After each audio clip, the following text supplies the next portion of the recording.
See You Now is a podcast highlighting the innovative and human-centered solutions that nurses are coming up with to solve for today's most challenging healthcare problems. Created in collaboration with Johnson & Johnson and the American Nurses Association, and hosted by nurse economist and health tech specialist Shawna Butler. Racism, it's assaults on the human spirit. The data was telling us that different care was being offered to different patients. It's about an ideology of superiority. We are having to confront the reality that the media continues to be too white and too male. It's about moral suffering and physical harm. There are differences in outcomes depending on your skin color in the United States. And it's about systemic injustices and inequities. We couldn't issue statements anymore. That was not going to bring the change that needed to come. Part of the solution absolutely has to be collaboration across institutions to figure out how to be better at being anti-racist. We believe that as an industry leader, in working with others, we can help create a world where the color of your skin is not a determinant of the access to care quality or your own health outcomes. We just have a whole lot of work to do to help us advance where we need to be as nurses, as a profession, as humans living together with other humans. Welcome to See You Now. I'm Shawna Butler. In June 2022, the American Nurses Association Membership Assembly took historic action and meaningful first steps on a journey of racial reckoning, acknowledging its own past actions that have harmed nurses of color and perpetuated systemic racism. In this two-part episode, we're going to explore and discuss this reckoning. And to do so, I'm delighted to welcome Nurse Lucinda Canty as my co-host. Lucinda's experience, expertise, scholarship, and insights are vital and valuable and provide depth and credibility to a conversation on racism, racism in healthcare, and racism in nursing. So, Lucinda, I am so excited to be working on anything with you. And when I think about some of the people who have most influenced me, one of my favorite is the late Congressman John Lewis, when he talked about getting into good trouble. And I can't imagine a better person to get into good trouble with than you. So we're embarking on an episode that really addresses a really harmful experience that too many people have in healthcare. Whether they are an individual, whether they work in healthcare, whether they teach, they're out in the community, and that's racism. So I would love for you to share a little bit about who you are, Lucinda, and the work that you've been doing and how you have come to understand the importance of racism in healthcare and in the nursing profession. My name is Lucinda Canty.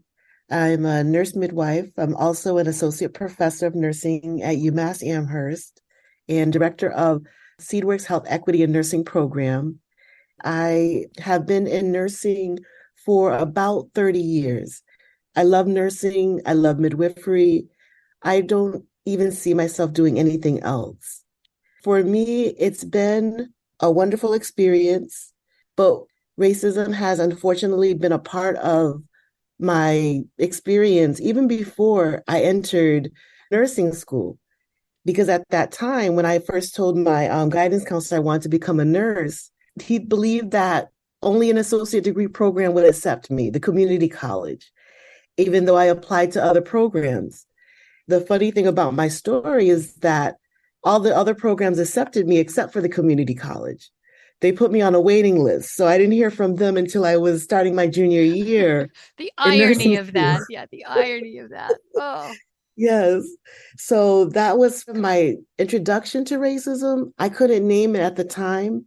It wasn't until I started to reflect on my own experiences that I realized that. But I really didn't understand racism until I did my own research into maternal health. And I started just wanting to understand why were women dying in the United States. Because I'm like, in my nursing program, we had the greatest healthcare system. So I didn't understand it. And even working in midwifery for several years, it wasn't until I started to actually do research that I was able to understand. And when I first started looking into maternal health, I was shocked when I heard about the racial disparities.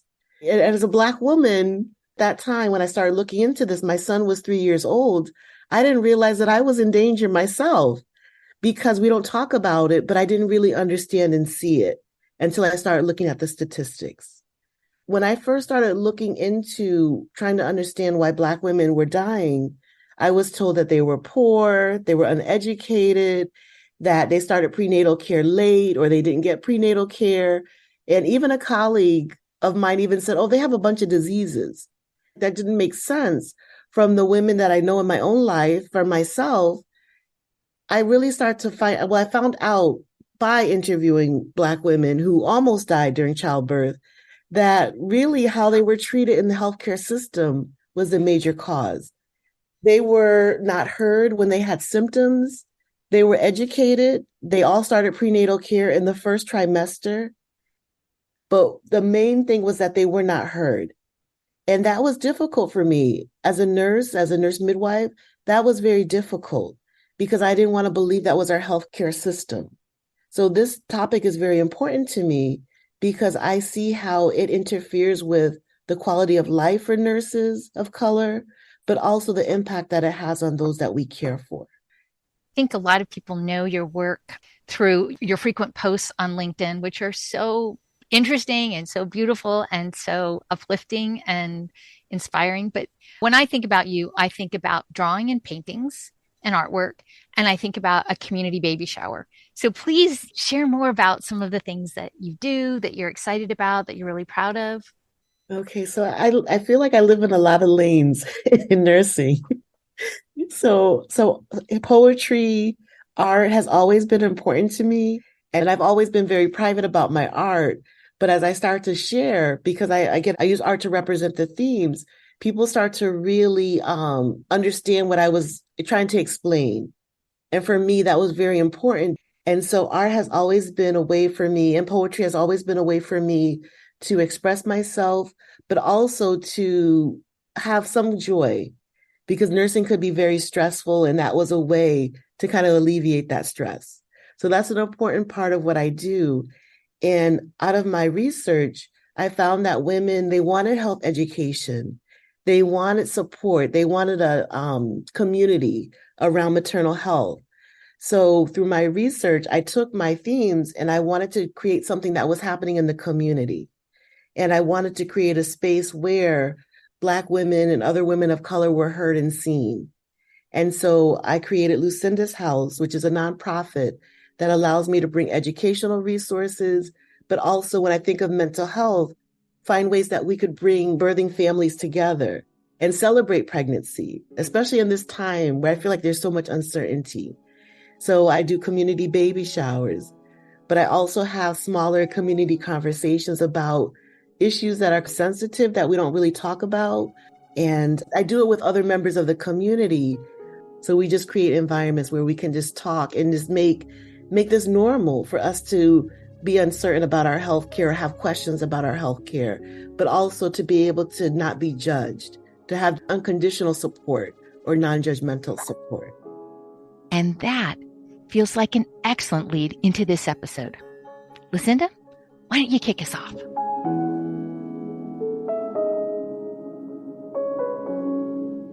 Racism is something we avoid talking about.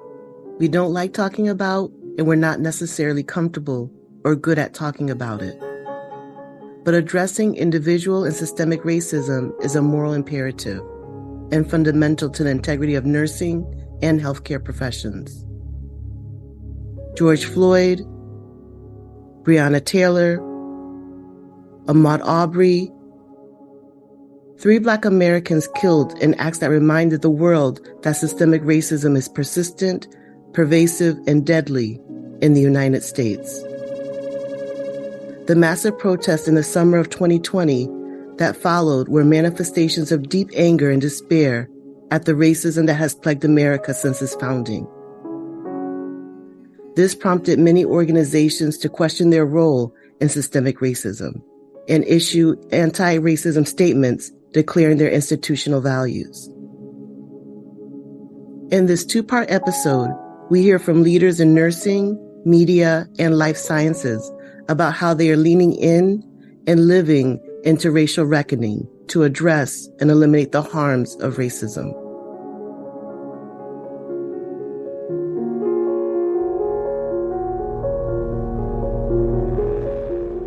I'm Cheryl Peterson. I'm a registered nurse, have been for almost 40 years. I work at the American Nurses Association, where I get to roll up my sleeves on a daily basis and talk about issues of ethics through our Center for Ethics and Human Rights, where we're talking about not only the code of ethics, but gender-affirming care, when we're talking about the rights of individuals to choose their own death and what that looks like, to nurses' roles in each of those things, to equity. I get to work with my colleagues in Healthy Nurse, Healthy Nation, which is all about the health and wellness of nurses. And I get to support the Minority Fellowship Program. And I have covered a lot of territory and a lot of issues over my time here, and feel like we're making contributions to advancing the profession, to making life just a little bit better, I hope, for nurses who are in their clinical practice or wherever they're out there practicing. Cheryl, Lucinda, and I wanted to have a discussion with you about racism in healthcare, and very specifically, racism in nursing. Nursing has a beautiful history. It also has a very complicated history, and it also has a very incomplete history. My opening question is, based on your involvement with the National Commission to Address Racism in Nursing, can you provide context surrounding racism in healthcare and in nursing, a little bit of that historical background? Well, so at the American Nurses Association, we've been focused on racism in nursing. And we looked at the bigger pool about healthcare, but really felt like our lane is really focusing on nursing. We certainly were aware of our own organizational history where we failed to represent. And we really worked to try to create some common understanding of what is the history and context of racism in nursing, and what happened in nursing tracks with where healthcare was in general. We know that the racism got baked into the systems, whether it be our education system, so how we were teaching nurses. We work in places that have grown out of systemic racism in how our community institutions were developed. And so nursing became part of those institutions where it was systemically baked into how we provided care and what that care looked like. So in terms of where nursing really failed in that regard is that we didn't challenge when we knew there was racism occurring in these systems, in the hospitals. And that was part of an underpinning that comes out of our code of ethics in terms of how we treat people and how we recognize the humanity of all of us. So I don't know that I can say all about the history of inequities and racism within healthcare, and maybe I'll punt it over to my colleague Lucinda, who can give you some broader context there. Yes, because we know that there's a history where there were people, I'll use the Black community, for example, who were already providing like nursing care, midwifery care, and then with the development of nursing educational programs, schools of nursing, that nurses of color, particularly Black nurses and Native nurses, were excluded because it was believed that we couldn't handle the rigor, we couldn't handle the studies. And so that left a lack of diversity in nursing because that was an extreme structural barrier. And we still see it show up today. And I just love how you said that people recognized it, but didn't really challenge it. That happened then, and I think that's still happening now. Yeah, thank you, Lucinda. And I think you're exactly right. Part of where we find ourselves being the National Commission to Address Racism in Nursing is to help provide nurses with opportunities to engage in dialogue. So if I can learn, if I can dialogue, if I can understand the language, and if I listen, then I have a toolkit, a small one maybe, but a toolkit that I can use the next time I see something, or the next time I might engage in some racist behavior, and I can step back and say, oh, wait, wow, that didn't turn out the way I thought it should. So part of what we're trying to do is help strengthen the toolkit of nurses so that they can be the advocate that they need to be, not only for their colleagues or to be an ally, either from behind or in front, depending upon what's needed. We are trying to build in nursing while also trying to understand the systemic impact and begin to deal with that systemic piece of it. And I also wanted to check in with you, Cheryl and Lucinda.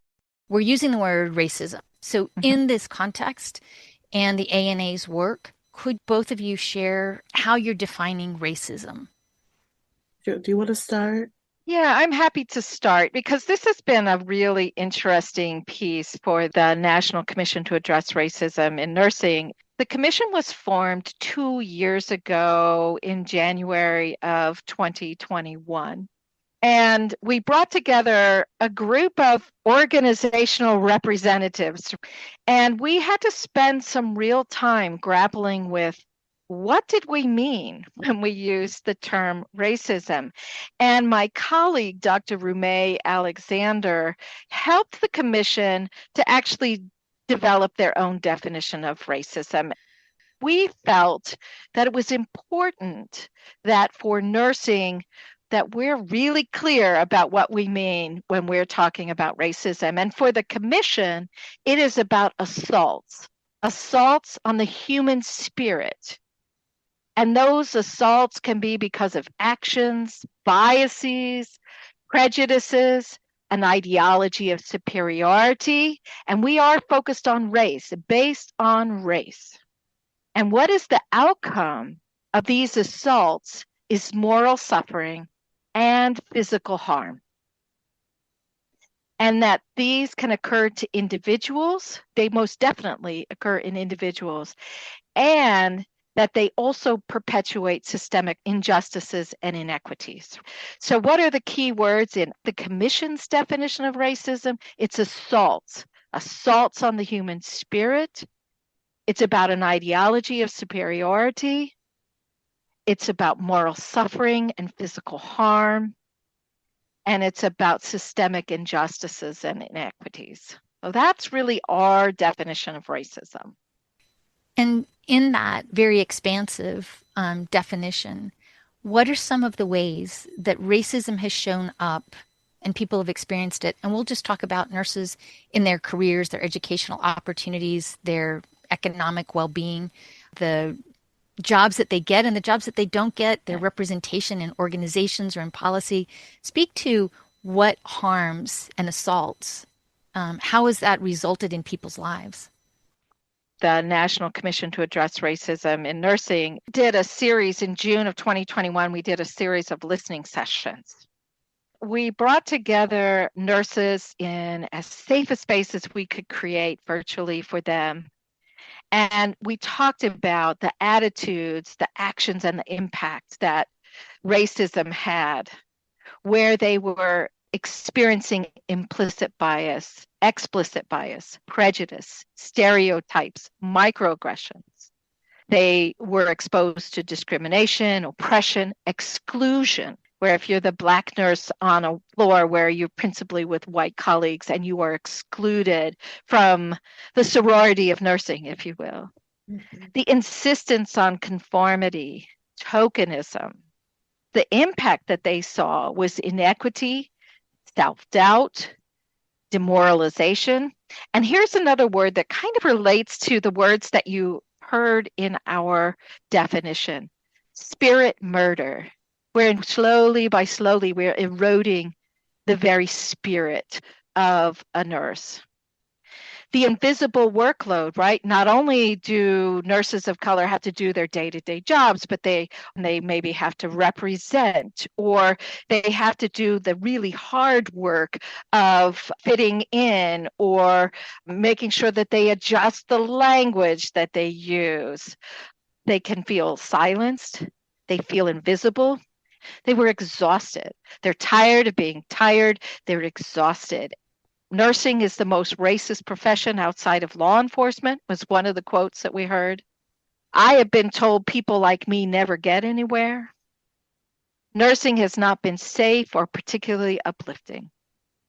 So these are the words that really led us to understand that we had some serious work that we needed to do. Lucinda, I see you nodding your head. Yes, That everything yes. that Cheryl is saying, I see the agreement there. Yes, yes. And it brings me back to that definition of racism. It is like an oppression just because of race. And we know that race is not real, is made up, but in society it has real implications. And for a lot of nurses of color, we go into nursing because we want to care for our communities.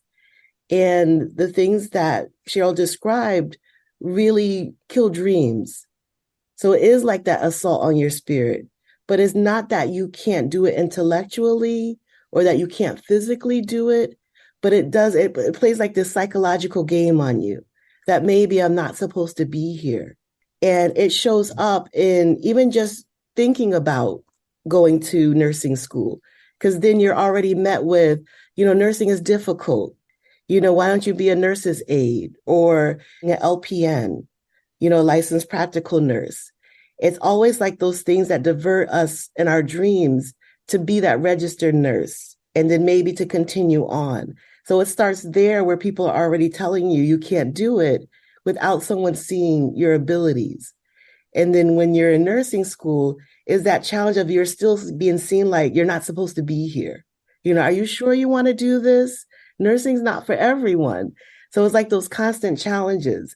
And then you graduate into the real world. And I'll share from my own experience is I didn't think nurses could be racist. I just thought that even if you were a certain way at home, when you came in to care for your patients, you leave that there and you do the best that you can. And so that was an eye opener for me to see that that wasn't always the case. And the harm in that I've even seen, whether it was how nurses of color were treated or the patients. And even just going back to that definition of racism, some people think that it's just you're having a bad day.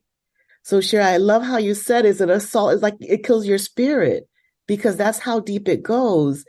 And we always focus on the interpersonal. We don't really talk about the structural piece, the things that we can't see that's part of the system. That's why I was nodding, Cheryl, when you were talking, because you really described those ways that it shows up, but also the harm that it causes to the person that's experiencing it. Cheryl, one of the things that I think is really important to illuminate is I don't think that there was a moment that someone in the ANA leadership woke up and said, oh, we've been doing this wrong for decades. We have a history of this. We need to fix this now.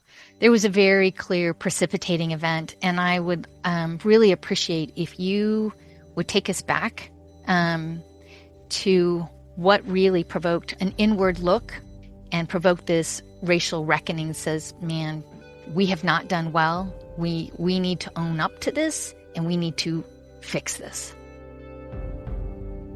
It was the murder of George Floyd. Right around Memorial Day weekend. Right after that was, for us, Membership Assembly, which is our highest policy-making body within ANA. And it was such a startling event. It was horrific.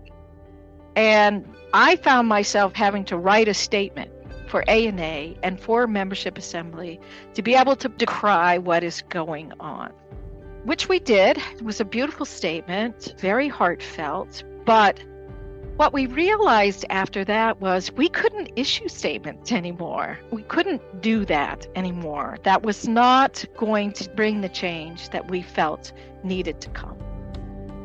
So the ANA Board of Directors agreed we needed to do more. So figuring out what to do more, of course, became the next challenge that we had. And for us, we knew our leverage, our space where we could have the most impact is in nursing.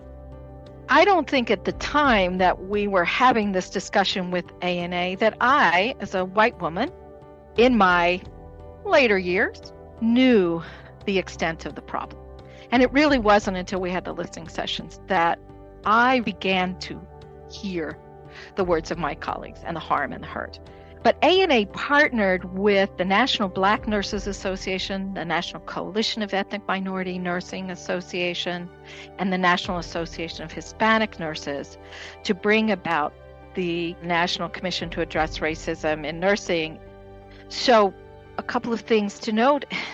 ANA knew we couldn't lead this work. We needed our partner organizations, but that we definitely had to be a part of it.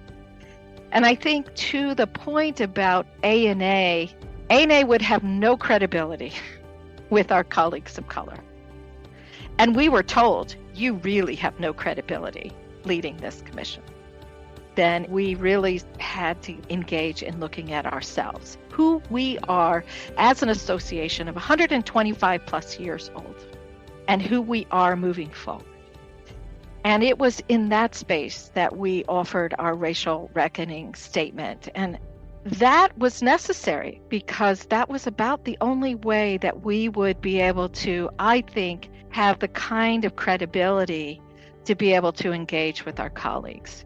And in our racial reckoning statement, what ANA said, and this is just one sentence, but let me read it to you. It says, through acts of omission, when ANA failed to act, and commission when ANA's actions negatively impacted nurses of color and ethnic minority nursing associations, ANA has caused harm and perpetuated the systemic racism we see today.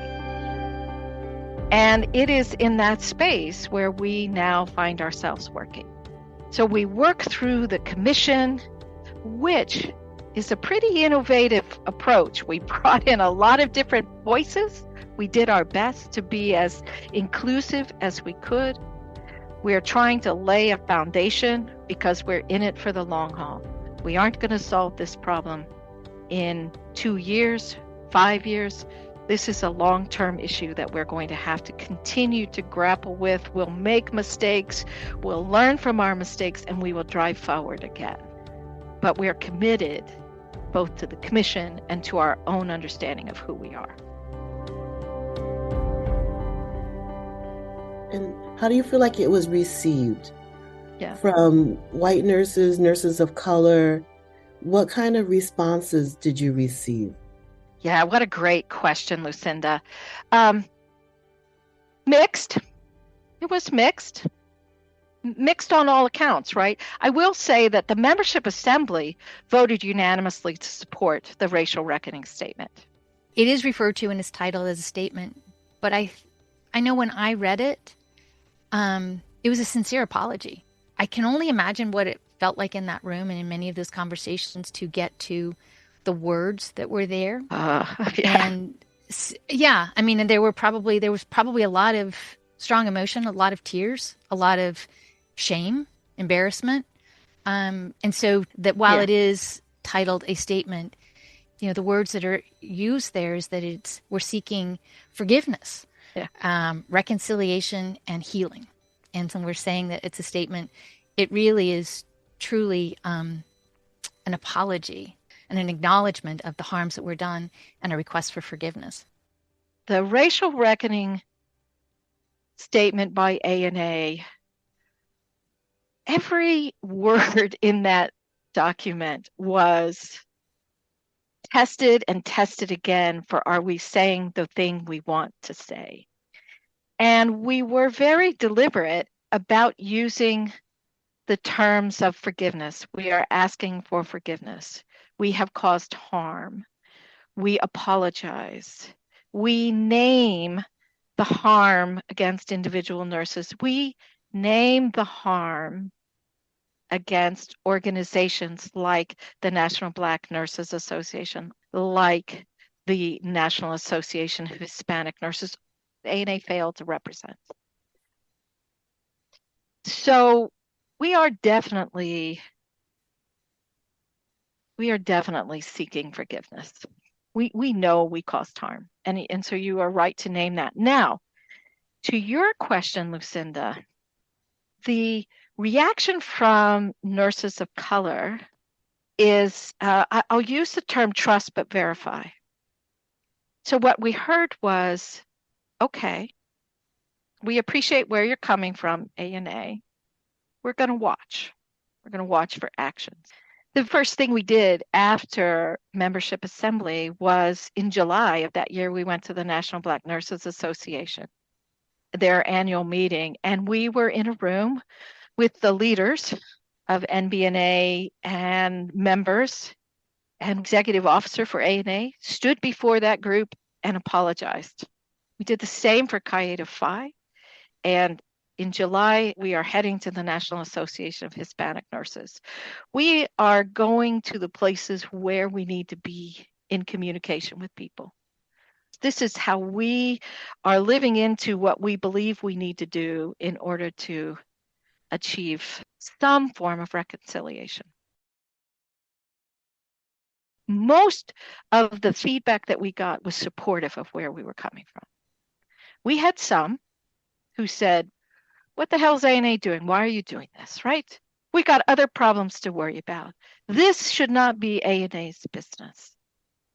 We lost members over this, but we're committed to being in the space of having this conversation and in some way or another being a leader in this space. We're heading to ICN, the International Council of Nurses in Montreal, at the beginning of July, where we're going to sit and say to our colleagues, we've had this conversation, how about you?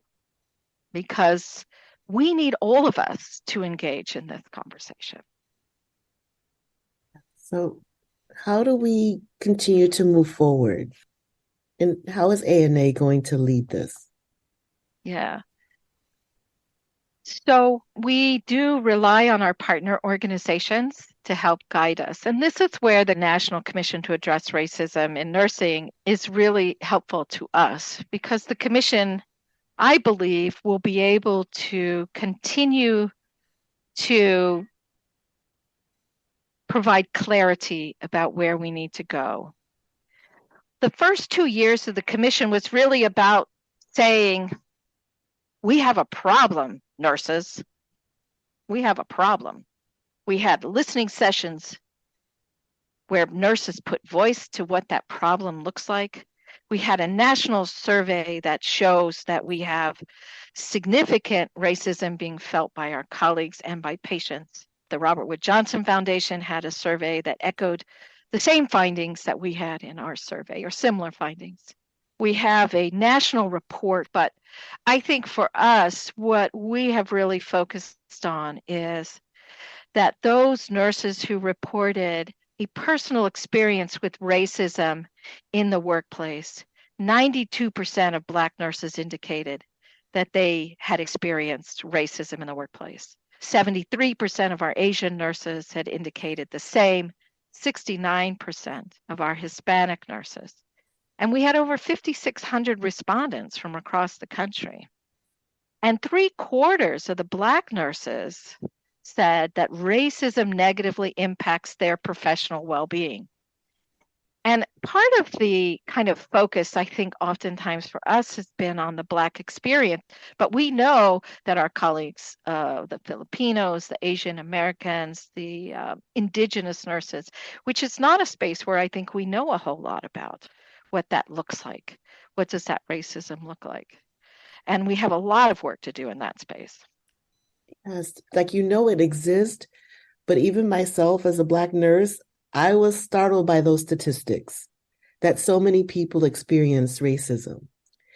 The other part was the number of, out of all, like 90% of Black nurses, for example, saying that they've experienced racism, but the small number of people who reported the racism. And then what happened after it was reported. A part of me was surprised, a part of me was not surprised. I'm still processing that. And I could understand why many would not report, because it is very scary. And racism is sometimes so abstract that we know what we're experiencing, we know how it feels, and sometimes it's difficult to articulate it. But then if we're reporting it to someone that's not their lived experience, we're often met with, "Are you sure? I never saw that in that person." And it almost erases that experience. Mm-hmm. Because I know, like, when something happens, we think about it over and over again. So when we do have the courage to speak up and then we're met with that, it can shut us down. It can make us think things are not going to change. So I understand why some may be hesitant to report. But the other part is, does leadership know what to do when an incident is reported? Is it that they don't know or they don't believe? And that's an area I think we need to look at and also understand. And I don't know that we know what the answer is, but that's one of the pieces that has come out of the commission work is we're like, yeah, where does that really go? Who does it fit? We've named racism. We know it exists. We know the impacts and the harms that it creates. We know that action needs to be taken. What do we need to do so that our workplaces, our work practices, and our policies become anti-racist? And again, we need to look at on the individual level and our individual practice. But so much of what Lucinda has really enlightened me about, and I've learned from so many of my colleagues, it is the individual piece, but this is just such a structural, systemic issue. I also want to add another layer to that. How can it be prevented in the first place? Mm-hmm. It's going to take real work and effort. So, and it's work and effort at the individual level, but it is, as you noted, it's work and effort at the systemic level, which is why, at least with regard to the commission, we are moving into that systemic space. How do we have conversations with chief nursing officers?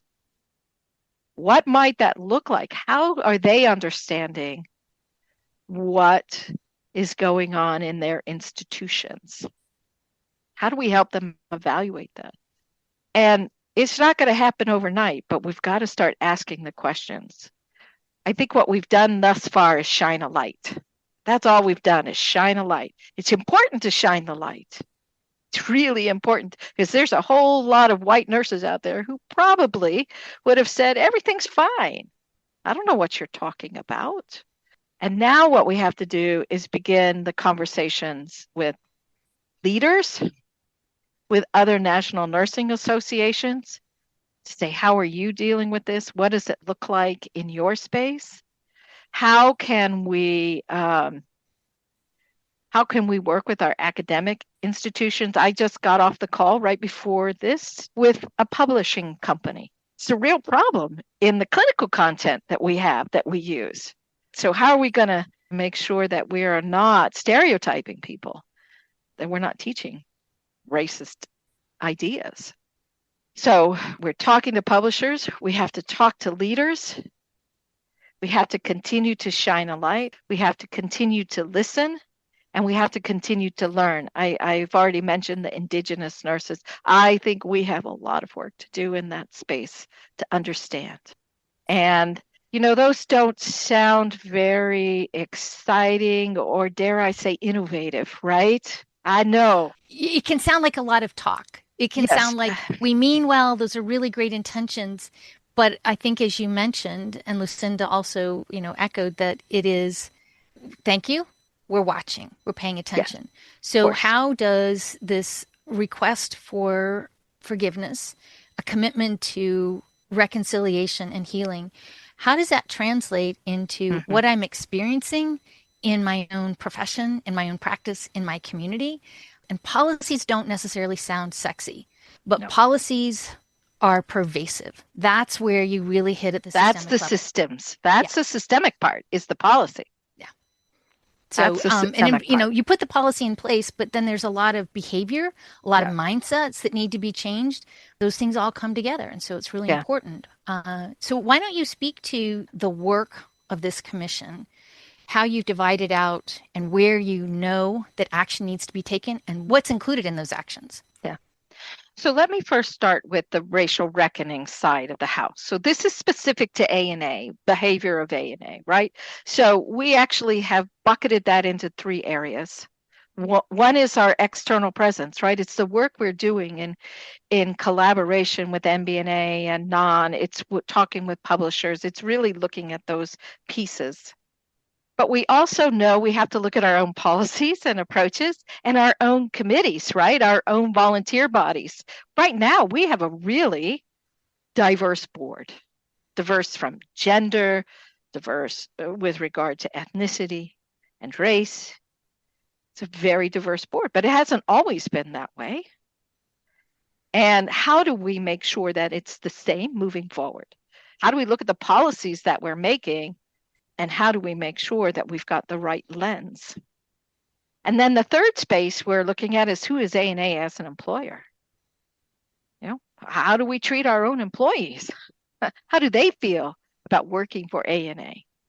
And so that is our own work, where we have a DE&I committee within the organization. We've done some looking at attitudes that our employees have experienced, and it all takes time, but we're committed. I will just keep saying we are committed to moving that work forward.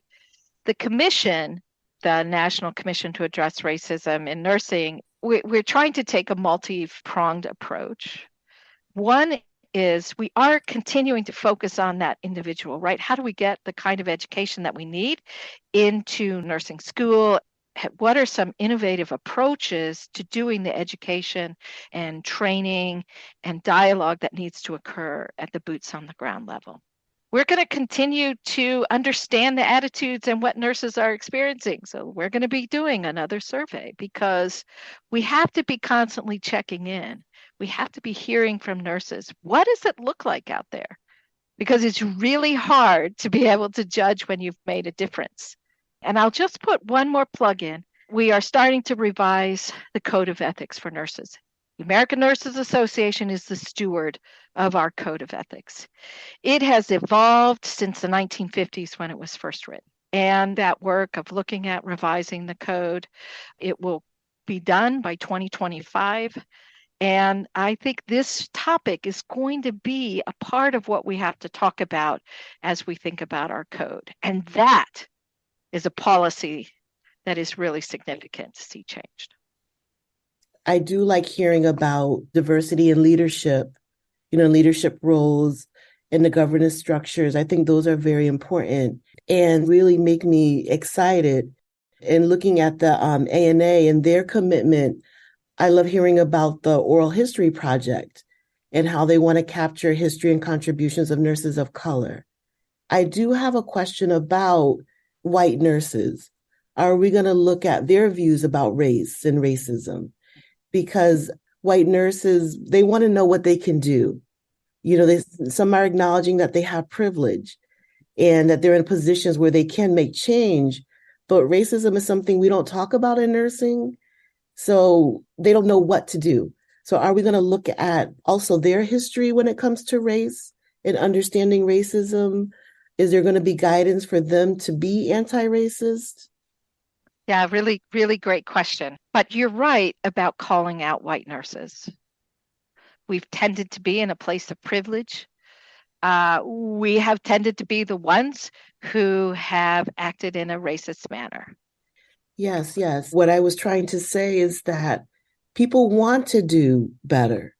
They just don't know how to execute it because we don't talk about it. Yeah. When it comes to racism, I think the system is racist and anyone can become part of the system. And because we don't talk about it, you could be a person of color and function in the system and not realize that you're supporting policies, for example, that promote racism or that disproportionately impact, people of color. So we need to talk about it. I meet nurses who want to do better, but they just don't know. And when they do go to organizations for support, they're still not giving the guidance. I know ANA is working towards that, but how do we find out what they're thinking and how they feel and where they want to go, moving forward? Because that's how the action is done. I think you've raised a really important point. And it goes back to what I said earlier, which is how do we create the space for nurses to engage with each other in dialogue so that I can learn, I can learn what that experience looks like so that I can learn the language that helps me to communicate in a way that's meaningful, that I can learn about how I might be able to be helpful. So one of the ways in which we did that was through the Project Echo. And Project Echo was a series where we looked at aspects of racism. It includes a short presentation by a subject matter expert, a case study so that people understand what does that look like, and then breakout rooms where people go into dialogue with each other. The first session we only did 60 minutes. The feedback that we got was that's not long enough. So then we increased it to 90 minutes. They wanted to be able to come back to the group as a whole after the breakout session and then engage in conversation more with the group as a whole. What did I learn? What was my experience in that conversation? And it's going to take a long time to get to 4.3 million nurses. But our goal is to engage with all of nursing and what is the conversation to be had.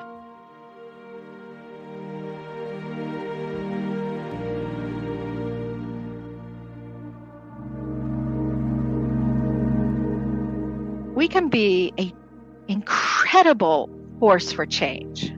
So in the end, right, why are we doing this? Well, we're doing this because we love our profession. It's important for who we are. But more importantly, it's important for our patients. It's important for our families, for our communities, for our country, for our global work that needs to be done. And so we may change it one person at a time. We may change it one system at a time or one policy at a time. But part of what we struggle with, or part of what I struggle with as a leader, learning and walking in this space, is I feel a need to go fast. But I also know I have a lot of nurses, a lot of white nurses who I need to call upon to pull into this space with me. I have to bring them along so that they too are part of the solution.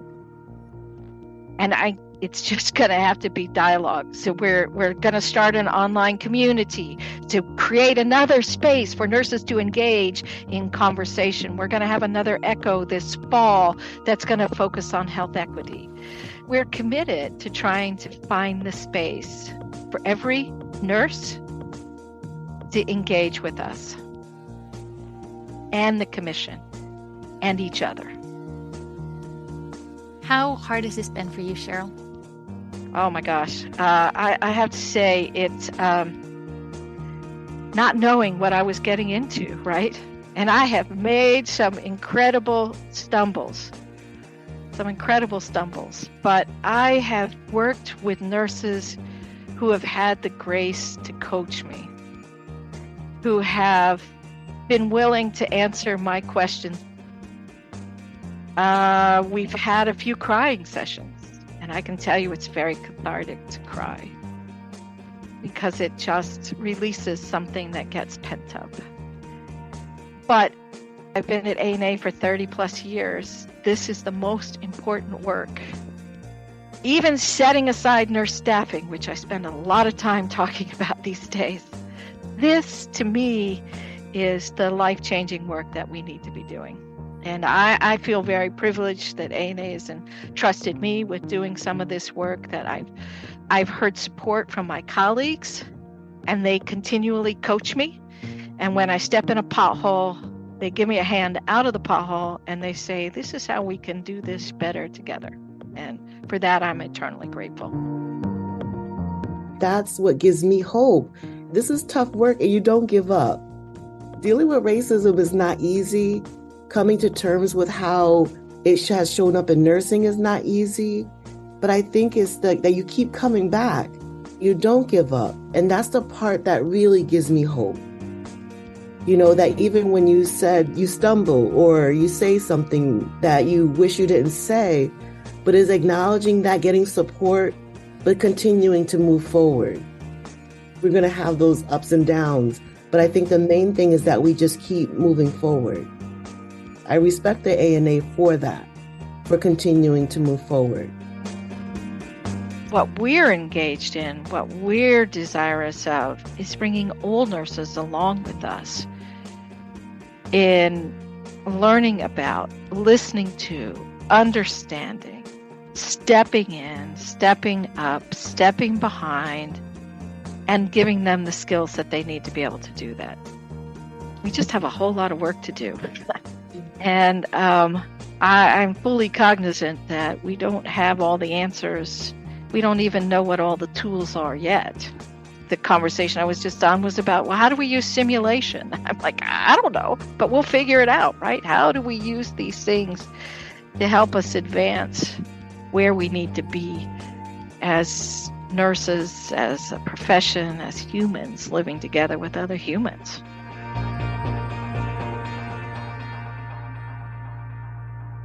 Coming up in part 2. The racial reckoning was really about a reckoning with our institutions in this country, and media was not excluded from that reckoning. The healthcare environment is also going to need the industry to help fix this, because it's going to take all of us to see around corners, use data, get underneath what actually is the cause. As a journalist, my role is not necessarily to make recommendations about what any institution should or shouldn't do, but to ask, what is the work that is being done? Nurses see almost everything in the healthcare environment. The whole entire ecosystem plays a role here, but I would say they're a key part of the solution. How can we be more intentional about creating the culture and creating the kind of approach to care that we want that is anti-racist? When I'm up on the Hill talking to members, it's an education. It's keeping top of mind that this is an important and critical issue for Americans. And it's also an issue that we care about and that we're willing to do something about. Special thanks to Nurse Cheryl Peterson, Vice President of Nursing Programs at the American Nurses Association. We invite and encourage you to read the ANA Racial Reckoning Statement and look at the mission and vision of the National Commission to Address Racism in Nursing website and learn what you can do. For See You Now, I'm Shawna Butler. And I'm Lucinda Canty. Keep listening. Nurses are transforming healthcare through innovation, compassion, and leadership. And Johnson & Johnson is proud to continue its 125-year commitment to champion nurses through recognition, skill building, leadership development, and more. The American Nurses Association is dedicated to building a culture of innovation. Nurses improve the lives of patients and communities through innovative thinking, empathetic connection, scientific rigor, and sheer determination. ANA is proud to support and advocate for our nation's most valuable healthcare resource, our nurses. For more information on See You Now and to listen to any of the earlier episodes in our library, visit seeyounowpodcast.com.